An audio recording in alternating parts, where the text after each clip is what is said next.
जैसा कि last episode में हमने देखा कि जियान और ice emperor Milton auction house के अंदर थे और वो वहाँ से जा ही रहे थे कि तभी सेविका आकर उन्हें ये बताती है कि नयन रैन याफी से मिलना चाहती है। अब जियान और आइस एम्परर एक जगह छुपकर नयन रैन की बातें सुनते हैं। नयन रैन याफी को अपने दादाजी की कंडीशन के बारे में बताती है और कहती है कि मेरे दादाजी पिछले 3 सालों से पॉइजनस से पीड़ित हैं और दुनिया भर के एल्केमिस्ट को मैंने उन्हें दिखा लिया लेकिन वो सही नहीं हुए। लेकिन मैंने अपने टीचर के कहने पर उन्हें पिल किंग गुहे को दिखाया तो उन्होंने पिल्स दे दी और उनकी पिल काम तो करी, लेकिन उसके ठीक होने के लिए अंदर से उस जहर को बाहर निकालना था और ऐसा सिर्फ वही कर सकता है जो एल्केमिस्ट तो हो लेकिन उसके पास हेवनली फ्लेम्स भी होनी चाहिए। अब ऐसा आदमी जो एल्केमिस्ट भी हो और हेवनली फ्लेम्स को भी अपने पास रखता हो, ऐसा एल्केमिस्ट तो मिलना बहुत मुश्किल है। इसीलिए अब नयन रैन याफी के पास आई है क्योंकि याफी कई सारे एल्केमिस्ट को जानती है और उसके कनेक्शन में कोई तो ऐसा एल्केमिस्ट होगा ही जो इन दोनों चीजों को जानता हो। नयन रैन उससे ये भी कहती है कि अगर तुमने मेरे दादाजी को ठीक करने में मेरी मदद कर दी तो मैं तुम्हें कई सारे रिवॉर्ड दूंगी और फिर उन रिवॉर्ड्स की लिस्ट भी देती है।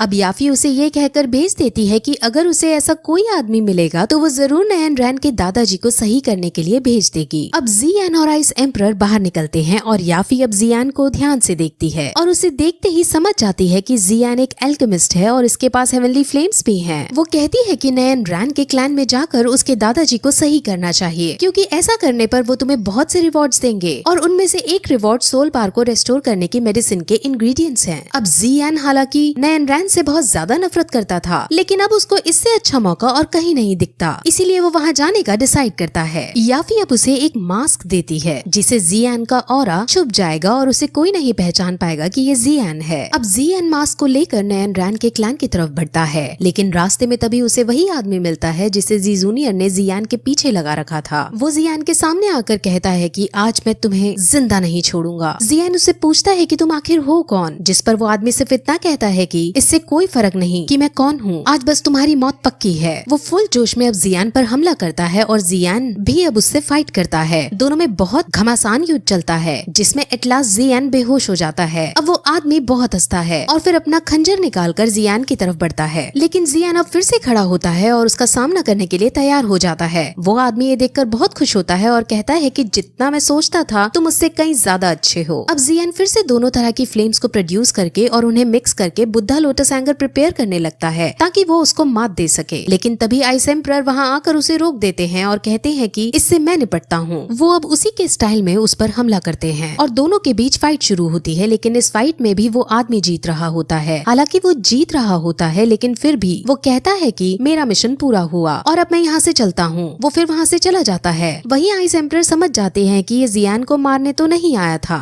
वहीं अब जियान अपने मास्क को पहनता है और आइस एम्परर से अलविदा लेकर यू लैंड सेक्ट के अंदर जाता है। वहीं आइस एम्परर वापस मिल्टर ऑक्शन में लौट आते हैं जहाँ मिल्टर ऑक्शन हाउस के चेयरमैन आते हैं। वो चेयरमैन आइस एम्परर के काफी पुराने दोस्त थे और जब उन्हें ये पता चलता है कि एल्डर ली ने याफी के साथ और आइस एम्परर के साथ बदतमीजी की है तो वो उसे इंचार्ज की पोजीशन से हटा देते हैं और उसे एक छोटी सी पोजीशन देकर भगा देते हैं। अब उस मिल्टर ऑक्शन हाउस का इंचार्ज याफी को बना दिया जाता है जिससे याफी बहुत खुश होती है। वहीं जियान लैंड सेक्ट के अंदर जाता है जहाँ कई सारे एल्केमिस्ट मौजूद थे। जियान अब उनके साथ बैठता है। अब नयन रैन के पापा वहाँ आते हैं और उन सभी एल्केमिस्ट को ये बताते हैं कि मेरे पिताजी को किंग पिल गुहे भी सही नहीं कर पाए, क्या कोई और है जो मेरे पिताजी को सही कर पाएगा। अब वहाँ कोई भी अपना हाथ खड़ा नहीं करता क्योंकि बड़े बड़े दिग्गज उनको ठीक नहीं कर पाए हैं। लेकिन तभी जियान अपना हाथ खड़ा करके कहता है कि मैं ट्राई करके देखना चाहता हूँ, जिस पर बाकी एल्केमिस्ट अब उसको बच्चा समझ उसका मजाक उड़ाने लगते हैं और कहते हैं कि रैंक 5 के एल्केमिस्ट तो खाली हाथ वापस लौट आए और तुम सेकंड रैंक के होके उन्हें ठीक कर पाओगे। अब नयन रैन के पिता को भी इस बच्चे पर शक होने लगता है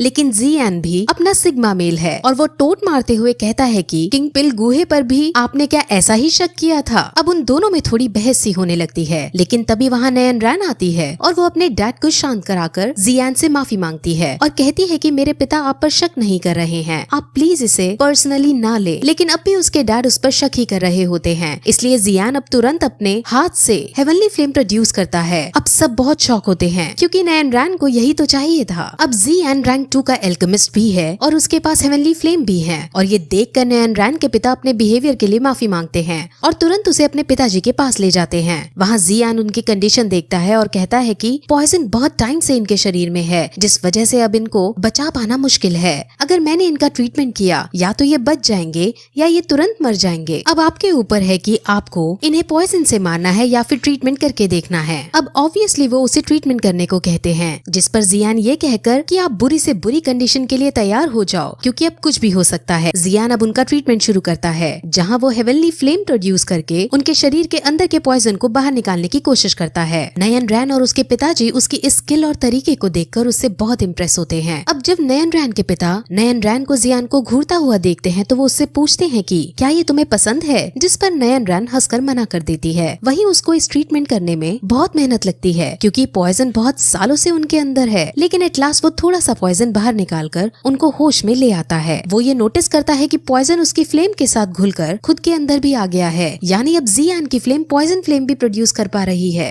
वहीं नयन रैन अपने दादाजी को होश में आते देख बहुत खुश होती है और उनके पास जाने की कोशिश करती है, लेकिन तभी उसके दादाजी उसको खुद से दूर रहने को कहते हैं क्योंकि दादाजी नयन रैन से बहुत गुस्सा थे। असल में जब नयन रैन ने शादी तोड़ी थी तब उसके दादाजी गुस्से में आकर अपनी लेवल्स बढ़ाने का ट्राई करने लगे और इसी बीच उनको किसी जहरीले जानवर ने काट लिया और तभी से वो बिस्तर में पड़े हैं। अब उनका ऐसा ही ट्रीटमेंट एक हद तक चलने वाला है और आज का ट्रीटमेंट उनका खत्म हो गया है, इसीलिए जियान वहाँ से जाने लगता है। लेकिन जियान को जाता देख नयन रैन उसके पास आती है और उसका धन्यवाद करती है। वो उससे और भी बातें करना चाह रही थी, लेकिन जियान को उससे बात करने में कोई इंटरेस्ट नहीं है और वो तुरंत वहाँ से चला जाता है। नयन रैन को ये बहुत एरोगेंट लगता है। वहीं जियान अब वापस आकर मेडिटेट करता है, जहाँ वो अपनी इस नए पॉइजन फ्लेम को देखता है। उसको पता चलता है कि इस पॉइजन फ्लेम को पाकर मैं बहुत ज्यादा शक्तिशाली हो गया हूँ। इस पॉइजन फ्लेम के अंदर खुद की अपनी एनर्जी है जो बहुत ज्यादा शक्तिशाली है। असल में नयन रैन के दादाजी की 3 सालों में डॉ की पावर कम होती जा रही थी और वो इसीलिए क्योंकि ये पॉइजन उनकी पावर को खींच रहा था और अब वही खींची हुई पावर जियान को पॉइजन फ्लेम के रूप में मिल गई है। अब जियान के पास आइस एम्परर आते हैं जो उसकी बढ़ी हुई पावर को नोटिस करते हैं। वो उसके पास उसकी फायर पॉइजन को देखते हैं। उसकी फायर पॉइजन हेवनली फ्लेम के साथ बहुत अच्छे से स्ट्रैंड कर पा रही थी और जियान उसे बहुत शानदार तरीके से कंट्रोल भी कर पा रहा था। जियान अब इसकी पावर को चेक करने के लिए आइस एम्परर से फाइट करने लगता है और उनके ऊपर फायर पॉइजन का इस्तेमाल करता है। आइस एम्परर आइस की शील्ड बनाकर उससे बचते हैं, लेकिन फायर पॉइजन के आगे उनकी शील्ड टूट जाती है और जियान बहुत खुश होता है, लेकिन साथ ही साथ वो ये भी पूछता है कि इस पॉइजन से मैं तो बीमार नहीं होऊंगा ना, जिस पर आइस एम्परर जवाब देते हैं कि तुम्हारे पास हेवनली फ्लेम है जिसकी वजह से तुम पॉइजन से अफेक्ट नहीं होगे, इसीलिए ज्यादा टेंशन ना लो। अब फिर वो इस शहर के एक एल्केमिस्ट फेयर में जाता है जहाँ कई सारे एल्केमिस्ट सामान बेचने और खरीदने आते हैं। वहाँ दवाइयाँ और अलग अलग तरीके के इंग्रेडिएंट्स का बाजार लगा हुआ था। अब जियान भी वहाँ आता है क्योंकि इसे सोल रिस्टोर करने के लिए और भी इंग्रेडिएंट्स चाहिए थे।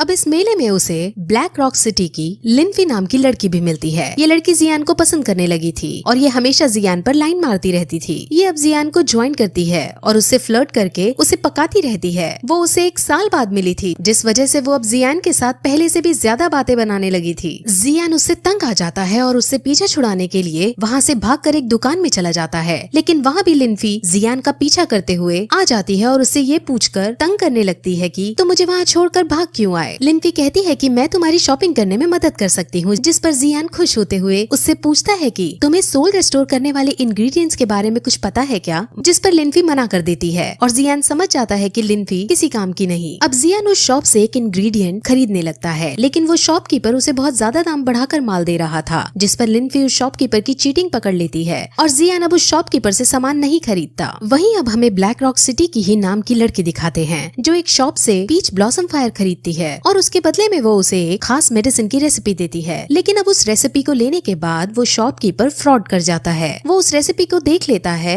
और वो रेसिपी भी सही होती है, लेकिन वो उसे कहता है कि ये तो फेक रेसिपी है, मेरा आइटम मुझे वापस दो। अब इस तरह का फ्रॉड देखकर ज़ूमी को गुस्सा आ जाता है और वो शॉपकीपर से साफ मना कर देती है, जिस वजह से वहाँ अब उनके बीच बहस होने लगती है। उनके शोर को सुनकर वहाँ भीड़ इकट्ठी होने लगती है और अब वहाँ जियान और लिनफी भी आ पहुँचते हैं। लिनफी ज़ूमी से नफरत करती थी और उसे इस बार भी यही लगता है कि ज़ूमी ने फिर से लोगों को परेशान करना शुरू कर दिया है, इसीलिए वो सीधे अपने टीचर को बुलाने जाती है। वहीं जियान शॉपकीपर के फ्रॉड को समझ जाता है और वो उसको रोकने के लिए जाता है। वो शॉपकीपर जियान को देख उसका मजाक उड़ाने लगता है और फिर जब जियान भी पलटकर उसकी बेइज्जती करता है तब वो शॉपकीपर अपना हथियार उठाकर जियान जियान को मारने बढ़ता है, लेकिन जियान उस शॉपकीपर के अटैक से बचकर उसको पीट डालता है। जियान को पीच ब्लॉसम फायर के पास एक जेड पीस दिखता है जो सोल रेस्टोर करने में मदद कर सकता था, इसलिए वो जेड पीस को खरीद लेता है और पीच ब्लॉसम फायर को उठाकर जूमी को वापस दे देता है। वहीं अब लिनफी के टीचर वहाँ आ पहुँचते हैं, जो जियान को फिर से देखकर बहुत खुश होते हैं। अगर आप भूल गए हो तो मैं बता दूं कि इन टीचर का नाम ओतो है। ओतो अब उसे अपने साथ अपने रूम में ले जाते हैं, जहाँ वो पहले उसकी खातिरदारी करते हैं और फिर उससे पूछते हैं कि यहाँ जो एल्केमिस्ट कंपटीशन होने वाला है तुम उसमें पार्ट लो। लेकिन जियान के पास अभी और भी अपने काम थे, जिस वजह से वो मना कर देता है। लेकिन अब ओतो उसे ये बताते हैं कि इस कंपटीशन में जीतने वाले को कई सारे इनाम दिए जाएंगे और उनमें से एक इनाम सोल रेस्टोर करने का इंग्रेडिएंट भी होगा। अब जैसे ही जियान ये सुनता है वैसे ही उसके आसपास का समय रुक जाता है। जियान को छोड़कर बाकी सब फ्रीज हो जाते हैं और जियान को समझ नहीं आता कि ये क्या हुआ। लेकिन तभी उसके अंदर से क्वीन मेडुसा बाहर निकल कर आती है और उसे कहती है कि इस कंपटीशन में जीतने वाले को स्पिरिट मेल्टिंग पिल मिलेगी, इसीलिए तुम इसमें भाग जरूर लेना। और अगर तुमने स्पिरिट मेल्टिंग पिल जीतकर मुझे दे दी तो मैं तुम्हें जान से नहीं मारूंगी। अब जियान उसे कहता है कि ठीक है मैं दे दूंगा, लेकिन हर बार जान से मारने की बात करना जरूरी नहीं है। अब क्वीन मेडुसा फिर से उसके शरीर के अंदर चली जाती है और टाइम फिर से चलने लगता है। अब जियान ब्लैक रॉक सिटी की तरफ से इस कंपटीशन में भाग लेने को रेडी हो जाता है, लेकिन जियान अपनी एक शर्त रखता है जिसके अकॉर्डिंग वो अपना नाम पब्लिकली नहीं करेगा, जिस पर ओतो मान जाते हैं और ओतो और उनके साथी अब जियान के पार्टिसिपेट करने वाली बात को सुनकर बहुत खुश होते हैं। अब 3 दिन बाद जियान का मैच शुरू होने वाला था, इसीलिए अब वो पहले नेक्स्ट ट्रीटमेंट के लिए यूननैन सेक्ट के अंदर जाता है और ग्रैंडपा का ट्रीटमेंट करने लगता है। वहीं नयन रैन से मिलने गुहे का एक डिसाइपल जिसका नाम मास्टर ली है वो आता है। मास्टर ली ग्रैंडपा के लिए कुछ दवाई लाया था। मास्टर ली बहुत ज्यादा हैंडसम था और लड़कियां उस पर बहुत मरती थी। नयन रैन मास्टर ली से मिलती है और मास्टर ली उसे गुहे की दी हुई दवाई देता है और शोक प्रतीत करते हुए कहता है कि मेरे मास्टर गुहे तगी डेजर्ट के अंदर हेवनली फ्लेम्स की तलाश में गए थे, लेकिन वहाँ उन्हें वो नहीं मिल पाया था, जिस वजह से अब वो बिना हेवनली फ्लेम्स के ग्रैंडपा का ट्रीटमेंट नहीं कर पा रहे हैं। लेकिन नयन रैन उसे अपने ग्रैंडपा की कंडीशन के बारे में बताती है कि अब उनकी कंडीशन बेटर हो रही है। एक एल्केमिस्ट जो नई उम्र के हैं उसके पास हेवनली फ्लेम्स भी हैं और वो मेरे ग्रैंडपा का ट्रीटमेंट कर रहा है। मिस्टर ली को अब उस नए उम्र के एल्केमिस्ट के बारे में जानने की लालसा होती है और वो नयन रैन से उससे मिलने को कहते हैं, जिस पर नयन रैन उसे ग्रैंडपा के कमरे में ले जाती है। वहीं जियान अपना ट्रीटमेंट पूरा कर देता है और ग्रैंडपा जियान से बहुत खुश होते हैं। उन्हें ये पता चलता है कि जियान एल्केमिस्ट कंपटीशन में भाग ले रहा है, इसीलिए अब वो अपनी सेविका को वहाँ बुलाते हैं और जियान को बहुत तरह के मेडिसिनल इंग्रेडिएंट्स गिफ्ट के रूप में देते हैं ताकि जियान इनसे प्रैक्टिस कर सके। अब जियान उन सभी को लेकर कमरे से बाहर जाता है, जहाँ उसे नयन रैन और मिस्टर लियू दिखते हैं। मिस्टर लियू जियान से बात करते हैं और वो साइड में खड़े ग्रैंडपा की हालत भी देखते हैं जो अब बेहतर हो चुकी थी। मिस्टर लियू बहुत शॉक होते हैं और वो जियान से थोड़ा जेलस भी फील करते हैं। नयन रैन अब उससे और बात करना चाहती थी, लेकिन इस बार भी जियान नयन रैन को बाय बोलकर चला जाता है। मिस्टर लियू को यकीन नहीं होता कि इतनी छोटी उम्र में इसके पास हेवनली फ्लेम है, इसीलिए वो नयन रैन से पूछता है कि क्या सच में इसके पास हेवनली फ्लेम है, जिस पर नयन रैन हाँ करती है। अब नयन रैन मिस्टर लियू को बाहर छोड़कर आने लगती है, लेकिन तभी मिस्टर लियू उससे कहते हैं कि नयन रैन तुम्हें तो पता ही होगा कि मैं तुम्हारे लिए फीलिंग्स रखता हूँ। अब इससे पहले कि वो कुछ आगे बोल पाता, नयन रैन उसे कहती है कि मुझे पता है, लेकिन तुम्हें भी शायद पता होगा कि मेरे कुछ रूल्स हैं। तुम्हारे पास अच्छी स्किल्स हैं, लेकिन अभी भी तुम मेरे रिक्वायरमेंट के अकॉर्डिंग फिट नहीं हो। शायद फ्यूचर में हमारा कुछ हो पाए, लेकिन अभी के लिए तुम सिर्फ मेरे एक नॉर्मल दोस्त ही हो। मेरा जीवन साथी कोई मेडिकोर लड़का नहीं हो सकता। अब मिस्टर लियू को इस बात से बहुत बुरा लगता है, लेकिन वो ये डिसाइड करते हैं कि वो एल्केमिस्ट कंपटीशन में भाग लेकर उसको जीतेंगे और अपने आप को नयन रैन के सामने प्रूव कर देंगे। वहीं अब जियान वापस मेडिटेट करना स्टार्ट करता है और इस बार पॉइजन उसकी बॉडी की नसों में पहुंच जाता है और तभी उसकी आंख सफेद हो जाती है और उसके पास उसे अपने मास्टर दिखते हैं। वो अपने मास्टर की तरफ भागता है, लेकिन तभी नयन रैन भी वहाँ आ जाती है जो जियान पर हमला करती है। जियान उस पर काउंटर अटैक करता है, लेकिन वो पाता है कि उसने यूजी पर अटैक किया है और वो जब पीछे हटता है तो वो देखता है कि नयन रैन ने यूजी और उसके मास्टर दोनों को फांसी पर चढ़ा दिया है और वो अब जियान को भी लावा में फेंक रही है। वो बहुत डर जाता है, लेकिन तभी उसके मास्टर उसे नींद से जगा देते हैं, जिससे उसे पता चलता है कि वो सिर्फ एक सपना देख रहा था। असल में जितनी बार वो ग्रैंडपा का इलाज करता है उतनी उतनी बार उसके शरीर का पॉइजन थिक होता जाता है। वहीं अब जियान एल्केमिस्ट कंपटीशन के अंदर जाता है, जहां और भी कई सारे पार्टिसिपेंट्स आ रहे थे। वहां अब उस शहर की राजकुमारी जिसका नाम यूनियर है वो भी आती है। यूनियर भी छोटी हाइट की है और बहुत शरारती टाइप की लड़की है। उसको सब पर अपना अधिकार जमाने में मजा आता था और वो हमेशा कोई न कोई दिक्कत खड़ी कर देती थी। वहीं अब जियान के सामने राजकुमारी यूनियर और मिस्टर लियू आते हैं। मिस्टर लियू जियान को राजकुमारी के बारे में बताते हैं कि इनको एल्केमिस्ट में रैंक 3 का पद हासिल है, और फिर राजकुमारी को जियान के बारे में बताते हैं कि इसके पास हेवनली फ्लेम्स भी हैं। राजकुमारी का मन उनको देखने का करता है, लेकिन जियान उसको हेवनली फ्लेम्स नहीं दिखाता और उनसे कहता है कि हेवनली फ्लेम शो ऑफ करने के लिए नहीं होती। अब राजकुमारी का ईगो इस बात से हर्ट हो जाता है और वो उसकी शक्तियों के बारे में पूछती है कि आखिर तुम्हारे पास ऐसा है क्या जो तुम मुझे मना कर रहे हो। जियान कुछ नहीं बोलता, जिस पर राजकुमारी को अब और गुस्सा आ जाता है और अब वो फायर बॉल्स क्रिएट करके जियान की तरफ फेंकने लगती है। जियान अपनी नॉर्मल फायर से उसके अटैक को डिफेंस करता है और बहुत कोशिश करने के बाद भी राजकुमारी जियान को नहीं हरा पाती। अब राजकुमारी को बहुत गुस्सा आता है और अब वो एक बड़ा सा फायर बॉल बनाती है और वो फायर बॉल खुद उन पर ही संभल नहीं पा रहा होता। लेकिन तभी वहाँ राजकुमारी के मास्टर, जिनका नाम प्रेसिडेंट फामा है, वो आ जाते हैं और वो उसके फायर बॉल को नष्ट करके उसे शरारत ना करने को कहते हैं। वहीं उनके साथ पिलकिंग गुहे भी थे, जो अब जियान को देखते हैं। हालांकि जियान ने मास्क पहन रखा था, जिस खातिर उन्हें कोई पहचान नहीं पा रहा था। गुहे जियान के पास आकर उसकी तारीफ करते हैं और उसे कहते हैं कि मैंने भी हेवनली फ्लेम्स प्राप्त करने की कोशिश की, लेकिन मैं नहीं कर पाया। मैं हेवनली फ्लेम्स देखना चाहता हूँ, तुम मुझे भी फ्लेम्स दिखाओ। जिस पर जियान उनसे भी मना कर देता है और कहता है कि मेरे मास्टर ने मेरी फ्लेम्स का शो ऑफ करने से मना करा था। और इस तरह ये एपिसोड यहीं खत्म हो जाता है।